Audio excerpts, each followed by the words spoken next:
Good morning, everybody. Good morning. Good morning. Glad to be able to welcome ChiefCudmore.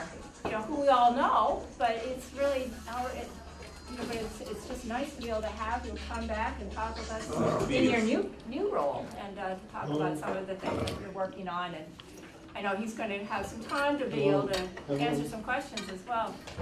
Next month, the men's breakfast will be the second Thursday of October, which Very well. I think is October 10th. That's removed this Trying to think in morning. my mind. Because that first week I will be at a conference, and so we're going wonderful. to, we'll just go to the second Thursday in October.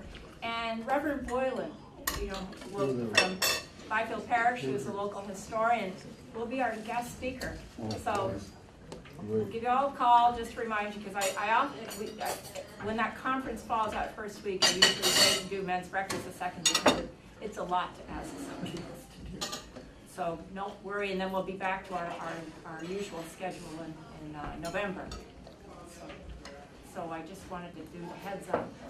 So I'm going to turn it to the chief to talk, and I have more French toast and more coffee, so you can come around and do that when we're talking. But thank you so much Thank for you. coming in. Thank you. Well, good morning. Thanks for having me. I've met most of you, and obviously, as a resident growing up here, I've probably encountered probably everybody here at the table at some point in my life living in Georgetown. As you know, I was the lieutenant for 4 years here, and then recently became the new police chief. So it's a position that I'm very honored to serve in Georgetown, especially since I grew up here. And Georgetown is my home, and I think that's what's probably most coveted to me, is that I actually get to affect some change here in the community that I call home. And I have a love for Georgetown. I've lived here for 46 years. My family took a bold move from Salem, Massachusetts, back when it wasn't that popular to do so, as some of you can probably attest to. And back then our family would say, number one, where is Georgetown? Why would you want to go there? And they thought, the city of Salem and Peabody and all that was where you're supposed to live. But I'll tell you this, it was the best decision my two parents, my mom and my dad, ever made, because I'm raising my family here, and I live in a beautiful town, and I'm very fortunate for that, as are my children today. So with that, I've been on the police department for 28 years this year. Wow.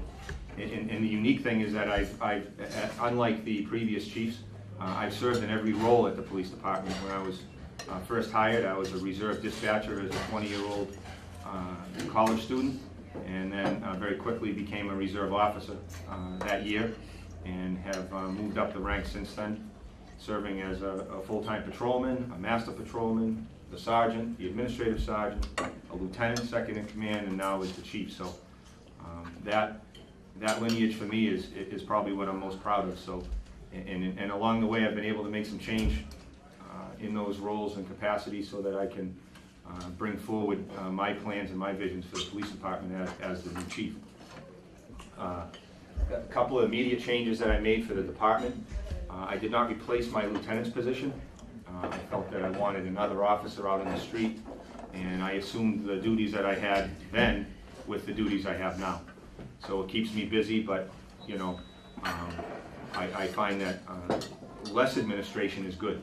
That if we're effective with the administration that we have, we can still provide the services and provide more street services for our residents. So that was my plan for that. So the department is not smaller, we're just more efficient without that second lieutenant's position, because heart of hearts, the job that I was doing as a lieutenant, I'm doing now as the chief. So I brought those responsibilities with me, and I can delegate some of the lesser issues that a chief would do to the staff, and they're more than willing to do that to balance the ship, so to speak. So in doing that, we have more patrol on the day shift. The administrative staff, myself, Lieutenant Thompson, we take an active patrol role versus just being in the office. You can see that I wear a full gun belt with the tools, as does the lieutenant now, because I want more activity outside the building versus inside, because we're in good shape with regard to policy and budgeting and things like that, and our job is to monitor that. It took us a while to get there, but now we can focus on what our job is to police the town of Georgetown. So that was the primary change that we made at the PD as the new chief. Secondly, we did some scheduling changes, so again, we have a more proactive approach to dealing with our calls for service. Town of Georgetown handles a lot of traffic complaints. We handle a lot of animal complaints. So we took the animal control program, and as opposed to just having it as a part-time program, it's actually a full-time program now because it was really a full-time problem for us. So we would only address the problem on a part-time basis. And that's a quality of life issue, as we all know. If you have animal issues in your neighborhood or animal issues in your personal life, they're problematic, and people call upon us to help them, so we do everything we can in that arena to deal with animals. Traffic is a different animal, no pun intended. It's something that sometimes is beyond our control. The volume of traffic in Georgetown is just like every other community. There used to be rush hours, now there's just rush day. It's all day. There's always a problem in traffic, and if you have to close a roadway, it causes a problem. When schools convenes in the morning, and then when it gets out in the afternoon, causes huge traffic headaches for us.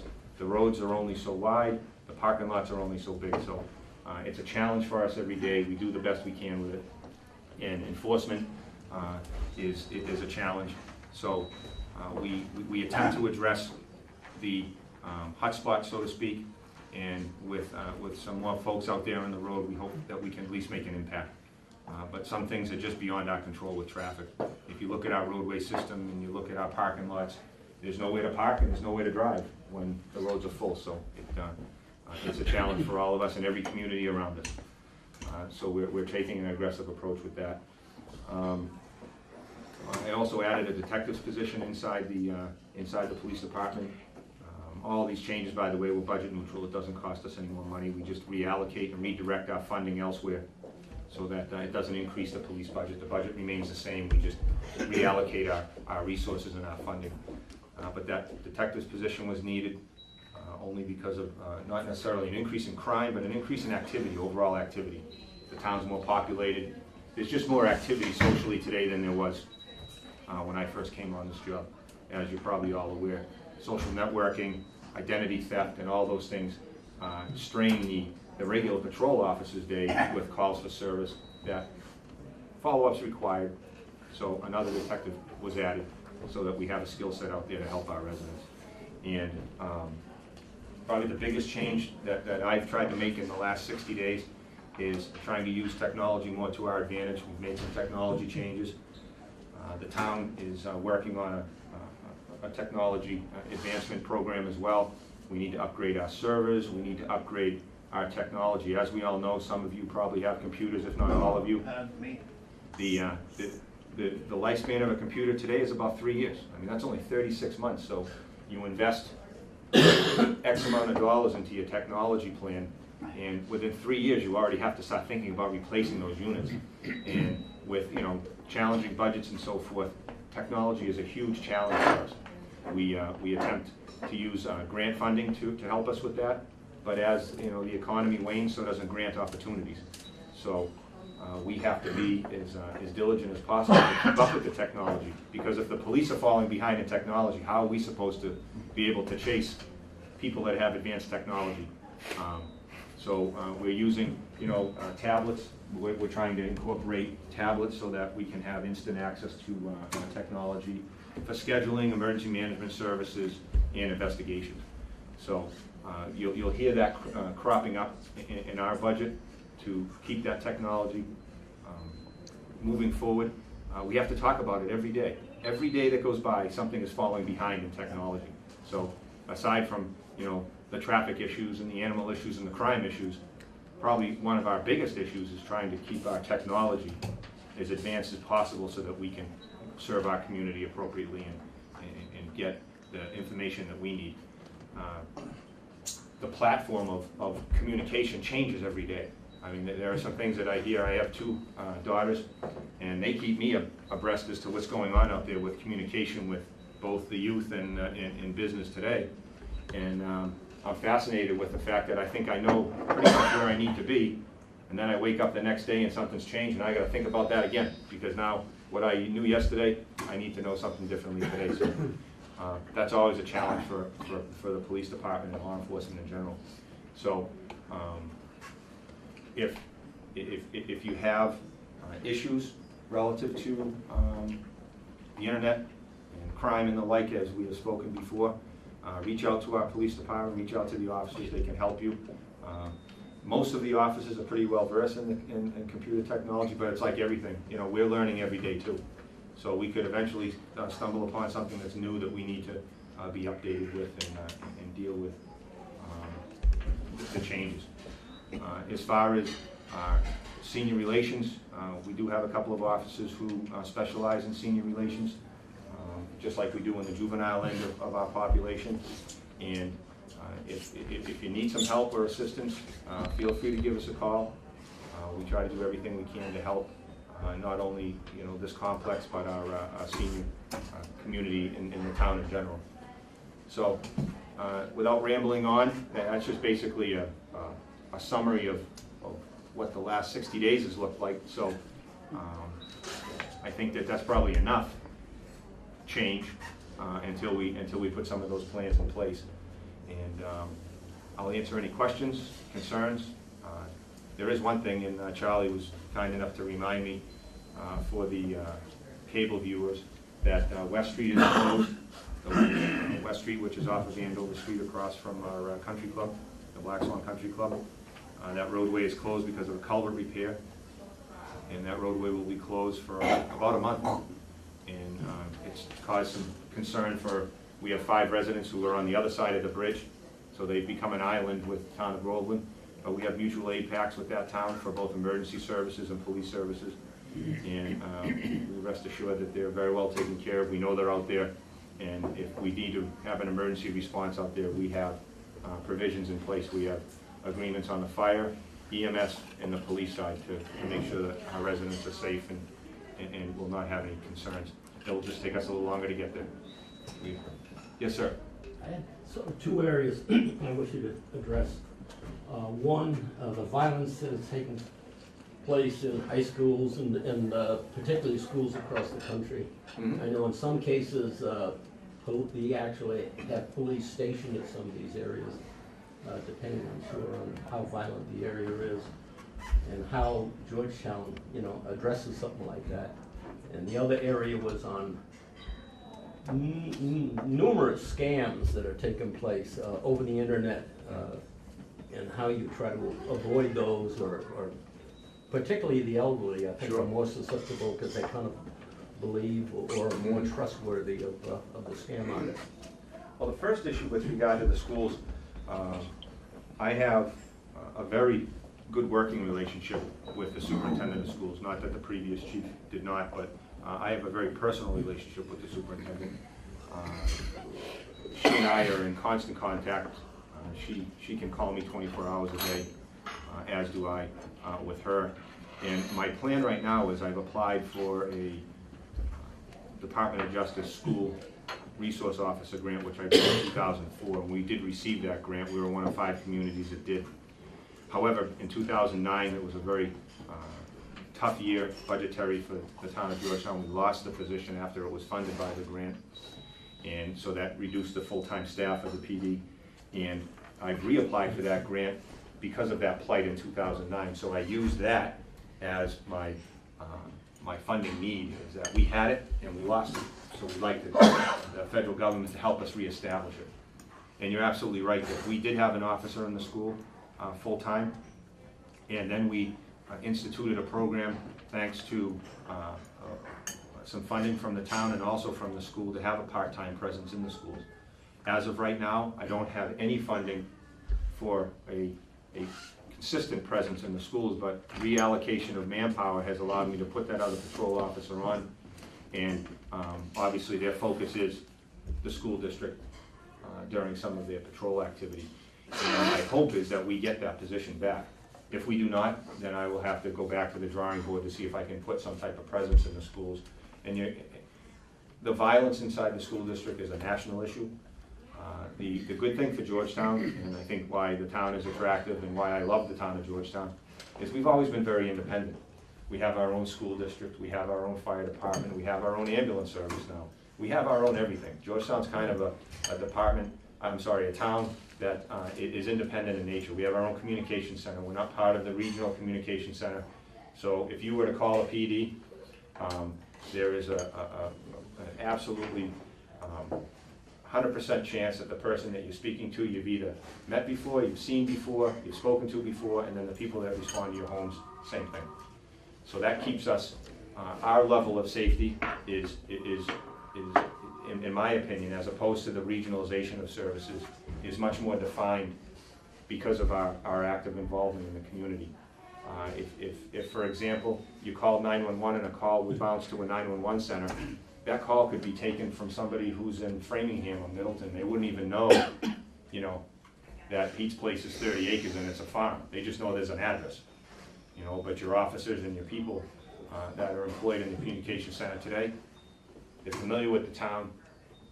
They know where people live or where they lived, so that you can use some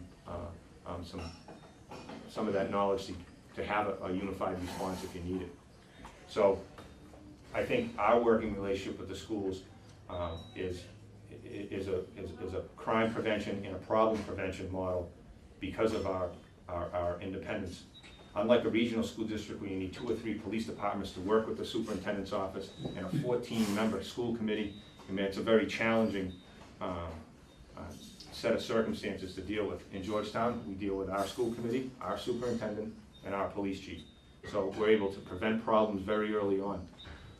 Unlike other districts, I mean, the principals will call me direct with a problem, and then I, in turn, can handle that problem immediately. It doesn't have to go through a channel or a level of communication to get some solvability on a problem. It's immediate in Georgetown, and I think that's why we're successful and why our prevention program allows us hopefully not to fall victim to things like that.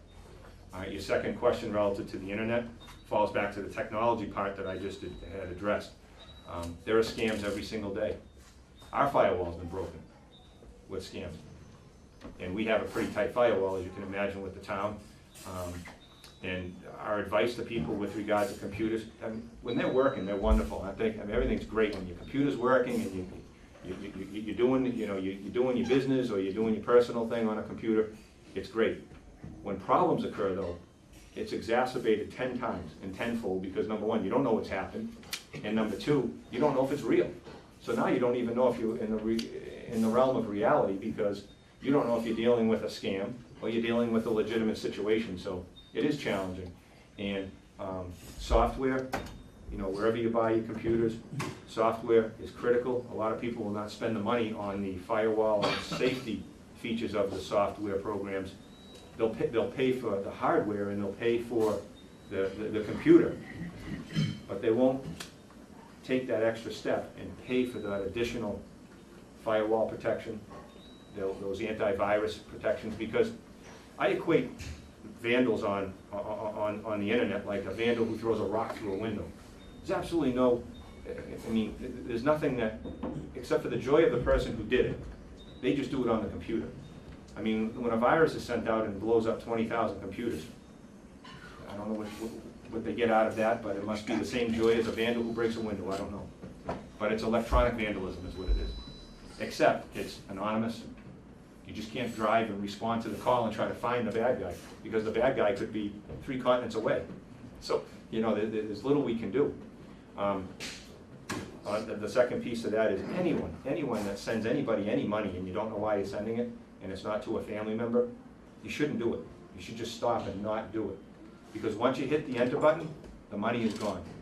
We've had people lose tens to hundreds of thousands of dollars in Georgetown, and then they come to us and there's nothing we can do. The crime's occurred overseas. It's anonymous. There's just an IP address which signifies someone who's on a computer, and we have absolutely no recourse. The money is gone. If you have to send money through Western Union or any one of those facilitators to send money, something's wrong. Something is wrong because your everyday billing systems don't go through Western Union. You shouldn't have to pay a fee to send money to someone that you owe that money to, like the light department, your water department, or whatever bills you have. If someone says, send me the money, and you have to pay a fee to send that money, and you don't know who or why you're sending it, Do not send the money. Call someone. Say, hey, a trusted family member, a friend, someone who you have confidence in their decision making, and don't send the money. Any other questions? Can you discuss some of the technology that are in the cars themselves? Sure. In each marked cruiser in Georgetown, we have MDTs. It's a mobile data terminal. And the data terminal has the same exact technology and information as if the officer was sitting in the station at a computer terminal. They can get any information relative to vehicles, licensing, warrant checks. We also have our internal systems on the computer, so they have all of our internal data in the car. So it's basically a mobile office for the officer. They can get to any piece of data that they need while they're mobile, and it keeps them out on the road longer. They don't. Some officers actually write reports in the vehicle on the laptop. Obviously, when they're not driving, they don't need to be driving. But that keeps a presence for them on the road. We keep a vehicle out on the road because, you know, a deterrence with a police vehicle in an area, it's not measurable. But I think we know as human beings, and we know from a strategic standpoint, that a police presence is always a deterrent from any type of criminal behavior, motor vehicle behavior. So the longer the vehicle is out on the road, even if it's just sitting somewhere and an officer is reviewing something, looking at a report, typing a report, that mere presence can slow traffic down. It can deter someone who potentially was going to do something to not do it, take their activity somewhere else. So a good thing with the information that they can get through technology in the cruiser and mobile is just to keep a vehicle on the road longer and not have vehicles tied up. Because with the advent of policing, and my good friend Roger Clay was an officer when I first got on here, the work we do today is much different than the work he did how many years ago? Too many. Okay. So there are many more requirements that the police have relative to report writing, relative to mandatory and mandated reporting. You know, it's just not respond, fill out a 2-line report anymore. There's, technology has created more work for us from a police perspective, for data retrieval, for statistics, for grants. So one report that an officer has to generate for a uniform crime report or NIBRS, National Information Crime Reporting, just a simple, what we call a simple call for service, is really something that takes a bit of data entry and tracking through the police department. So with that advancement in technology also comes, there's more work to do. How many officers do we have now? We currently have 11 full-time officers with that one vacancy I spoke of in 2009. We're supposed to have 12, and we have 15 part-time officers. And with the part-time officers, there's absolutely no delineation between the full-timer and the part-timer except for one thing: money and benefits. So our part-time officers have the same exact training as a full-time officer. They just don't work a 40-hour work week, and they don't have those benefits that a full-time officer has. So there's substantial savings to the community when we use our part-time officers. And the interesting part is when I started in Georgetown, we had about 6 reserve officers, and today we have 15. So the shifts that we rely on our part-time officers is over 100 a month to keep the police department budget stable, but keep an appropriate amount of people on the road to answer the calls for service. And we also have a communication staff, the police department and the police chief responsible for our communication center.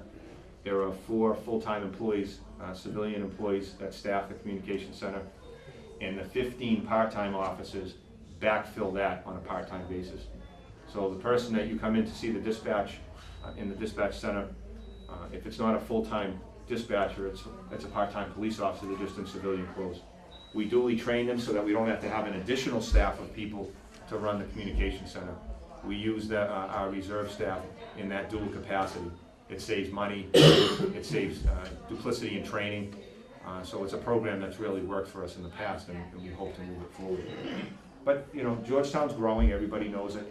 How long we can stay at a 12 man department, well, we're 11 right now, 11 remains to be seen, because we do put a lot of stress on our reserve staff.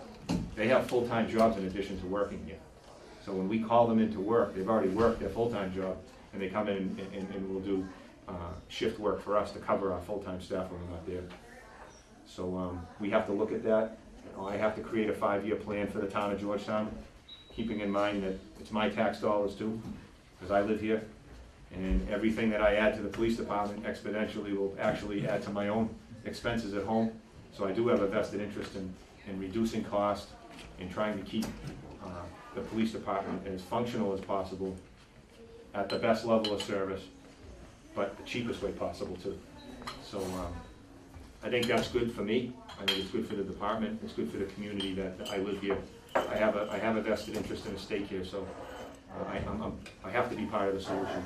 I don't just drive away at the end of the day. I just drive up the road. I'm surprised that you've been able to survive all these budget cuts that tend to go, all these communities, including Georgetown, that occurred throughout the last few years. Everybody having a tight budget, and the people that go at the school system and teachers and all this. Well, I think the reason why is it has to do with us at the police department and the service that we provide, but it's this community. This community supports its police department. And I don't just say that because the cameras are rolling. I'm supposed to say it because I'm the police chief. That I've seen in other communities, and I've seen brother officers, sister officers, and chiefs. They do struggle, and we struggle, but the town has never denied us anything that we desperately need to keep the community safe. So I think to answer your question, it's because the community supports us, and we have to earn that support. And are we perfect? No, we're far from perfect, but we strive for perfection every day. And that's always been my mantra, is that, look at, if we can do the best we can and we can help anybody in any way we can, that's really the goal. And I think the community has appreciated that we do that. We'll make mistakes. I'm told that every day, don't worry, we make mistakes, I know that. And I try to limit those mistakes and reduce any tensions between the police and the community. Probably the most important focus is a police department and a community like us, or any community for that fact, to me, is you want to be a part of the community, not an occupying force in your community. And so we're part of the community. Many officers on this department, unlike other departments, they live here. They have kids in the school system. The chief, I live here now. So I have a vested interest and a huge stake in this town. So I take that home with me at night, and I have to carry that every day. And an officer who lives in your town, when you have officers who live in their community, it's their own backyard. You don't just jump in their car and drive away. So I think that Georgetown, because of this community, such a nice place to live, that our officers have strived to come and live here, and they do. And so long as they can afford it, they elect to raise their families here. So I think, long and the short of answering your question is, we survive budget cuts because the community supports us. And I thank them for that. And I think that fundamentally, I think that's what makes us good too. It makes a better police department. They know we all want more. We all sitting here today I want more equipment, I want more men, I want more paper, I want more everything. But the community has been good to us, and they give us what we need. And it's a good job in this community to be a police officer in Georgetown. So I think that's why we've been successful. What is broken down that we are required to have a police, or we need, let's put it that way, need a policeman in school, which is set up for education? I think I think my personal opinion, and just what I deal with in this profession, is the societal changes. Society changes every day. And the societal changes of raising and educating children, the violence that's either projected on television, social networking, that is then carried over into our society and then now into our schools.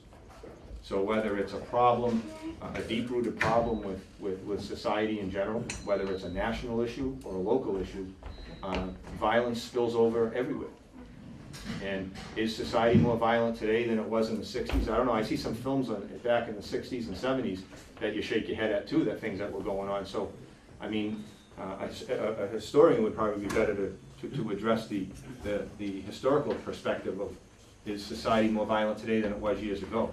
The bottom line is that the things that we deal with in society today is spilling into the schools, and so we're the ones who need to address that. The education system, law enforcement, and then our government entities have to deal with that violence. You didn't have the drug scene either a number of years ago like you have.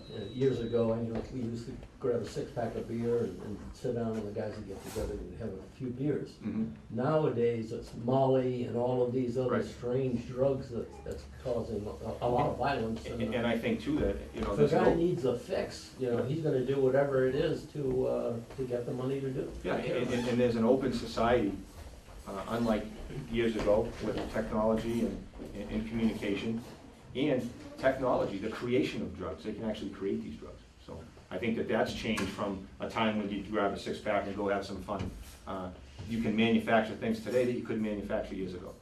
And the open society of communication, you know, being able to get something from California to Massachusetts in less than a day if you really wanted to do it, right? With the transportation systems we have and the mailing systems, you can get something in 24 hours. Years ago, it would take you weeks. So I think that's, you know, part of it. What about these things that are legalizing marijuana? Well, exactly. I think that, you know, it's a sensitive topic, but at the same time, you know, society has spoken that it's still illegal. Marijuana is still illegal. It's just it's a civil fine for people to possess it. In addressing the medical marijuana issue, the companies that want to set up distribution centers and growth centers for medical marijuana, you know, it comes down to the democratic process. People have voted and approved and agreed we should be in that arena. Whether you agree with it or disagree with it, as a chief, I have to accept those legislative changes because, you know, I cannot put my personal opinions. I have my own opinions. I have a family. You know, I've been doing this job a long time, but I also have to take what my job is to protect the community, uphold the law, both legislatively and from the executive branch that says, look, change is afoot here. You need to deal with it, and again, we'll have to put things in place to make sure that we deal with it appropriately. What Is that happened with to, time? No, I'm listening Okay. to this. Okay. I just stopped watching. what happened to the marijuana growth thing in Georgetown? Yeah. There was a company that came in last week, spoke to the Board of Selectmen, I was there, and there's a particular phase system that a company who's going to be involved in that type of activity needs to go through with the state. And what the state has done is they've had to allow cities and towns to adopt specific provisions or zoning issues so that you can determine as a community where these centers or there's 2 types. There's the growth where they'll grow the product, and then there's the distribution where it will be distributed or sold. And so a company met with our Board of Selectmen. The board listened to their presentation, and then they agreed that they would then allow planning and zoning to take a look at it to see where, in fact, something like this would fit in with the provisions of the law. There are certain provisions like, you know, schools and churches and residential areas that have to be taken into account before you determine where you'll put those facilities. So I think the town's at its infancy stages. Other towns have adopted moratoriums to give themselves some time to think about it. So if a town or a city adopts a moratorium of a year to say, look, we need a year to breathe to determine how we're going to deal with it, Georgetown, the elected officials of Georgetown will decide what their plan is in that regard, and then from an enforcement standpoint, then it will be my problem. It's not a big problem only because there'll be very specific guidelines and regulations that these companies and these people will have to follow before any enforcement action would need to be taken. It becomes a breeding ground, though. It is in some way. I mean, it isn't. Yeah, there's absolutely studies on both ends. It's an interesting topic to sit and listen about, only because, you know, you have one side who says it's fine, there's no issues, and the other side said it's a huge issue. So, but somewhere in the middle there's the truth, right? So you have, I want it, I don't want it, but, you know, what really will happen if we allow these facilities to operate? And whether Georgetown's an attractive community for that type of business or not, I don't know. You know, time will tell. I'm researching it, I'm attending meetings. I said it at the meeting, I reserve my right to make a comment on it until I find out, number one, is Georgetown gonna allow it? We don't even know that yet. Are they gonna do a moratorium? They have to allow it. I should retract that. You can't stop it, but you can regulate it. So I don't know what regulation the town will put in place. But whatever regulations they do put in place, my office and the police department will be able to deal with it. You know, I have every faith and confidence whatever they decide to do, we can handle it. Anything else? Well, thank you very much for having me. Thank you for breakfast. Thank you. And you know where to find us if you need us, just call. You know, 24 hours a day. Yeah, we don't take a day off. Never take any days off. Yeah. Second. Second one.